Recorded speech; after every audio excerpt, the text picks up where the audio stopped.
Hello student, finally তোমালোকৰ higher secondary পৰীক্ষাৰ result কাইলৈ ঘোষণা কৰা হ'ব।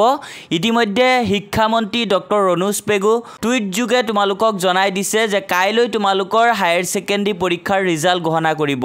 তো তোমালোকে ইয়াতে চাব পাৰিছা টুইটত তেওঁলোকে ধুনিয়াকে জনাই দিছে যে কাইলৈ তোমালোকৰ হায়াৰ সেকেন্ডাৰী পৰীক্ষাৰ ৰিজাল্ট ঘোষণা কৰা হ'ব। তো এটো কোনো ফেক নিউজ নহয়। তো তোমালোকে নিশ্চয় চাব পাৰিছা অফিচিয়েল টুইটত টুইট কৰিছে যে কাইলৈ তোমালোকৰ হায়াৰ সেকেন্ডাৰী পৰীক্ষাৰ ৰিজাল্ট দিব। তো ইমান দিন তোমালোকে বহুত ফেক নিউজ পাই আছিলা কাইলৈ তোমালোকৰ হায়াৰ সেকেন্ডাৰী পৰীক্ষাৰ ৰিজাল্ট দিব। এনেকে তোমালোকে বহুত দিন ধৰি প্ৰতিদিনাখনে এনেকে ভিডিও পাই আছা। কিন্তু আজি এই ভিডিওটো তোমালোকৰ ফেক ভিডিও নহয়। কাইলৈ তোমালোকৰ হসাকে হায়াৰ সেকেন্ডাৰী পৰীক্ষাৰ ৰিজাল্ট ঘোষণা কৰিব।